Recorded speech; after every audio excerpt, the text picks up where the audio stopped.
지난번에 제가 S급이라고 말씀을 드렸던 레인보우 로보틱스가 연일 이틀 연속 좀 강한 흐름이 나왔다가 오늘은 조금 윗꼬리를 만들고 하락을 했습니다. 단기적으로 많이 오른 만큼 이제는 좀 차익 실현의 구간이 어느 정도 왔다고 생각을 하고, 여기에서는 추가적인 하락이 충분히 나올 수 있다. 하지만 충분히 또 조정이 나와준다면은 다시 재차 공략이 가능한 그런 타점이 나와줄 걸로 보고 있고, 이렇게 특정한 패턴의 차트를 만들어가고 나서 강력한 호재와 함께 급등을 하는 경우를 많이 보셨을 거예요. 그러면 과연 어떤 식의 흐름들이 나와줘야 이런 급등이 잘 나올 수가 있을까에 대해서 고민을 많이 하셨을 텐데, 사실 차트에 많이 흔적을 남기는 경우가 많습니다. 정말 우발적으로 갑자기 재료가 나오면서 빵 뜨는 경우도 있지만, 상당수는 그 전에 여러분들 많이 알고 있는 매집이라는 패턴을 통해서 차트에서 흔적을 남기고 관리가 되고 저점을 올리고 거래량이 터진 양봉이라던가 윗골이라던가 상승형 음봉이라던가 다양한 패턴들에 대해서 흔적을 남기면서 매집이라는 과정이 진행이 돼요. 이런 흔적들이 잘 만들어지고 있는 차트들이 후보가 뭐가 있을까에 대해서 한번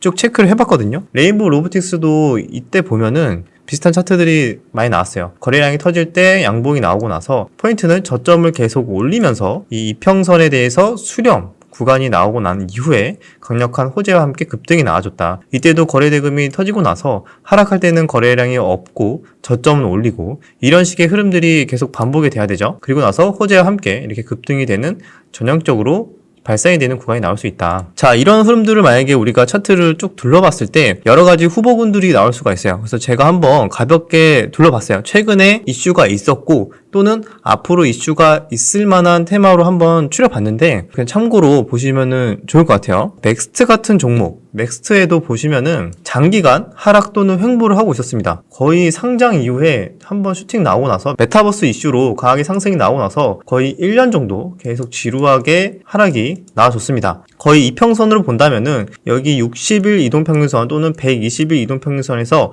계속 맞고 떨어지는 패턴이 반복이 됐어요. 그런데 최근에 바닥을 이탈하지 않고 요 구간에서 나름대로 잘 버텨주는 흐름들이 나와주다가 의미 있는 거래량이 한번 터져줬습니다. 1월 4일 수요일 날 거래량이 500만 주 이상 터져줬는데, 최근 들어서는 가장 많이 터졌죠. 그래서 이렇게 단기 바닥권의 가능성이 높은 자리에서 거래량이 크게 터져줬는데, 중요한 거는 최근에 저점을 높여주는 흐름들이 나왔는가, 또는 강하게 저항대로 작용하고 있는 이평선이나 이런 구간들을 돌파를 했는가. 60일 이동평균선인 이런 수렴된 구간을 강하게 돌파를 했습니다. 지금 여기에 120일 이동평균선 빼고는 대부분 다 이평선들이 수렴이 돼 있거든요. 5일선, 11선, 21선, 60일선 대표적으로 이런 이평선들이 다 수렴이 됐다. 제가 이전에 말씀드렸던 게 뭐였죠? 바닥을 다지고 기간 조정을 통해서 이평선들이 수렴이 됐다면은 조만간 발산이 이루어질 수 있다라고 이전 영상에서 말씀을 드렸었죠. 그러면은 이 구간도 마찬가지예요. 이제 수렴이 됐으니까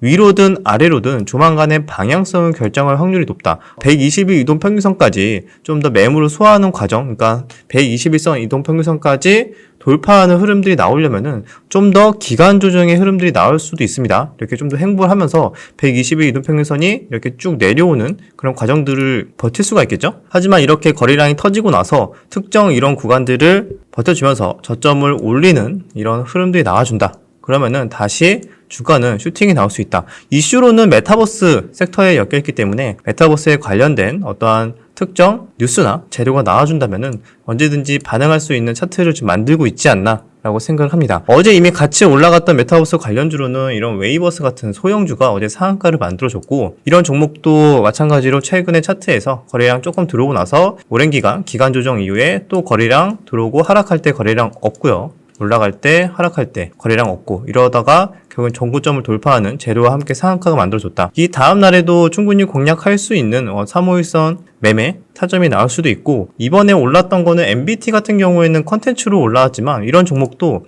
전형적으로 차트가 매집의 가능성이 높은 차트라고 볼 수가 있어요. 이때 수급이 들어오고 나서 조정 이후에 다시 수급이 거래량 터지면서 장대 양봉, 하지만 하락할 때는 거래량이 없다가 여기서 흐르는지 봐야 되는데 다시 거래량이 터지면서 추세를 돌려놓는 시도를 하고 있습니다. 크게 저점을 이탈하지 않는다는 표현은 이거죠. 요 저점이나 요 저점을 크게 이탈하지 않으면서 추세를 바꾸면서 이평선들, 이런 120일, 60일 이동평균선을 돌파하고 나서 소화하면서 다시 이평선이 수렴하는 과정을 지금 거치고 있는 거죠. 이런 식으로 되면은 여기서 주가가 올라가기 시작하면은 우리가 흔히 알고 있는 이평선들이 다 정배열이 되는 구간이 나올 수가 있습니다. 그래서 이런 구간들이 완성이 된다면은 뉴스나 재료가 붙기 시작하면은 슈팅이 나올 가능성이 높다, 이렇게 볼 수가 있고, 최근에 이런 식으로 핫하게 움직이고 있는 테마가 하나 있었어요. 오늘도 굉장히 강한 흐름이 나왔는데, 데이터 관련주들, 데이터 관련으로도 이런 모아 데이터, 그다음에 데이터 솔루션, 이런 종목들도 전형적으로 슈팅 이후에 그다음에 저점을 지켜주면서 계속 양봉으로, 거래량 터진 양봉으로 한 번씩 툭툭툭 치고 있어요. 이런 차트가 대표적으로 이렇게 기간 조정을 거치면서 매집의 가능성이 높은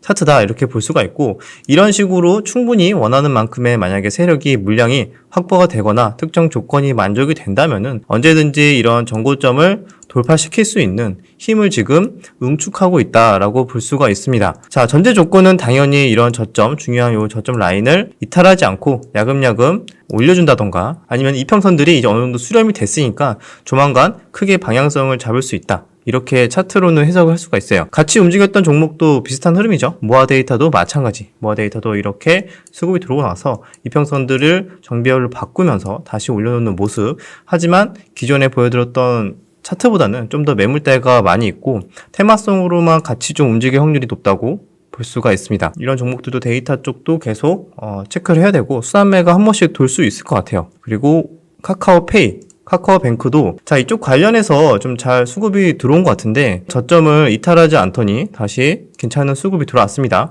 자, 요 구간을 버텨주더니 60일 이동평균선을 지지를 받고 다시 상승이 나와줬다. 자, 이런 흐름이 나왔으면은 이전에도 어떻게 반등이 나왔죠? 눌림 이후에 다시 반등이 몇 번 잘 나왔어요. 그래서 이번에도 살짝 눌림 이후에 다시 재차 충분히 반등이 나올 만한 차트가 지금 만들어졌다. 그러면은 이 대장격인 카카오페이, 카카오뱅크가 만약에 눌림 이후에 반등이 충분히 나올 수 있는 차트라면은 같이 움직였던 데이터 관련주들, 다른 소형주, 테마주들도 마찬가지로 같이 큰 그림을 비슷하게 보고 거기에서도 순환매가 충분히 돌 수 있다. 우리 이렇게 좀 전략을 한번 생각해 볼 수가 있습니다. 자, 분봉으로 봤을 때도 괜찮은 흐름들이 나왔었어요. 제가 이제 예전에도 분봉상에서도 눌림 패턴이 굉장히 중요하다고 설명을 드린 적이 있는데, 이것도 깔끔하게 올라와줬죠. 이때 전날에 상승이 나오고 나서 이날도 사실 조정 없이 오전에 쭉 올랐어요. 그리고 나서 큰 변동성 없이 오후장 내내 특정 가격대를 버텨주면서 매물 소화하면서 쭉 무난하게 마무리가 됐다. 그러면 이렇게 제대로 된 눌림이 아직 나오지 않은 상태라면은, 조정이 나온다면은 재차 눌림, 반등이 나올 만한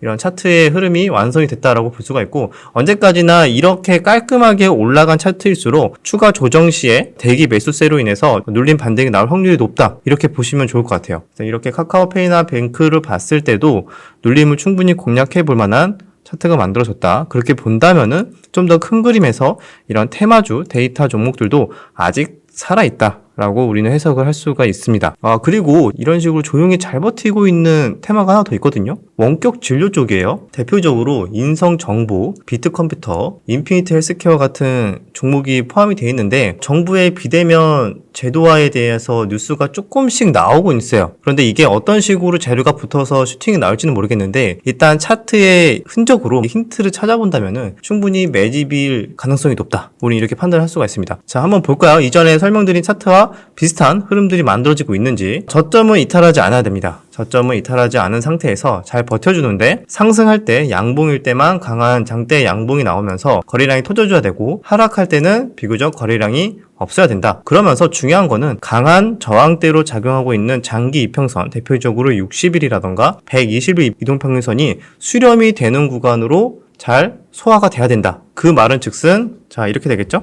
120일 이동평균선이 현재는 이렇게 위에서 내려오고 있어요. 이런 게 이제 압박으로 다가올 수 있는데, 이때 한번 터치하고 빠지면서 쭉 이평선들이 수렴을 할 때까지 기간 조정으로 버티는 거예요. 정말 약한 종목이고 누군가가 관리를 하고 있지 않다면은 저항대 이평선이 내려오면은 주가는 이렇게 버티는 게 아니라 저점을 뚫고 내려갑니다. 하지만 이렇게 강력한 저항대가 내려오고 있음에도 불구하고 이 구간을 계속 터치하면서 저점을 지켜주면서 이 시점에서는 120일과 60일 이동평균선 둘 다 돌파를 하고 다시 지금 어떤 상황이죠? 전부 다 수렴이 된 상황. 여기에 지금 깨알같이 다 모여있어요. 뭐 5일선, 11선, 21선, 61선, 121선 여기 다 모여있거든요. 전형적으로 모든 웬만한 이평선들이 지금 다 모여있다. 수렴. 그 다음에 이제 발산하겠죠? 발산.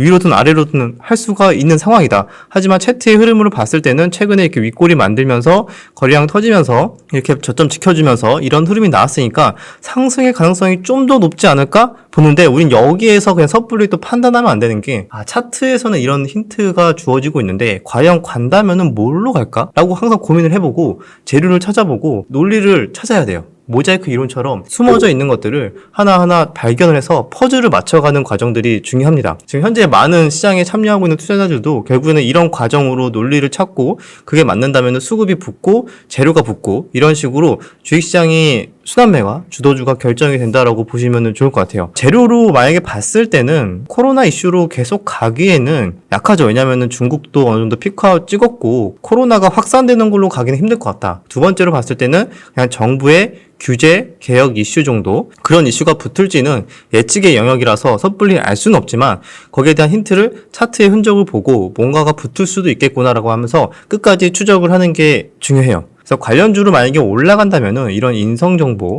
비튼컴퓨터, 인피니트 헬스케어가 있다. 이런 종목도 대부분 비슷한 흐름이 나와주고 있죠. 이것도 이때부터 수급이 살짝 들어오기 시작하더니 저점을 지켜주면서 결국에는 장기 이평선들이 수렴될 때까지 지금 양호하게 기간 조정을 거쳤다. 인피니트 헬스케어는 마찬가지. 이것도 대부분 다 지금 정배열로 바꿔놓은 상태. 매매하기 어려운 거는 역시 거래 대금이 그렇게 많이 터지고 있진 않아서 매매하기 쉽진 않지만 차트의 흐름을 봤을 때는 누군가가 지금 관리를 하고 있다라고 해석을 할 수 있기 때문에 당장 예측샷을 날린다기보다는 한번 끝까지 관심 있게 보면서 수급이 들어오는 그 순간 또는 재료가 거나 아니면 조금씩 모아가는 전략이나 본인의 투자 스타일에 따라서 잘 응용을 하시면은 좋을 거라고 생각이 듭니다. 그래서 이렇게 맥스트처럼 거래량이 들어오고 나서는 그 이후의 흐름을 관심 있게 지켜봐야 된다. 이렇게 주식시장에서도 부지런하게 끝까지 내가 분석한 차트들이나 그 이후의 흐름이 어떤 식으로 흘러가는지에 따라서 대응 전략들이 계속 바뀌어요. 여기에서도 조건이 결국에는 이 저점을 이탈하지 않아야 되고 이렇게 양호하게 버텨주는 흐름이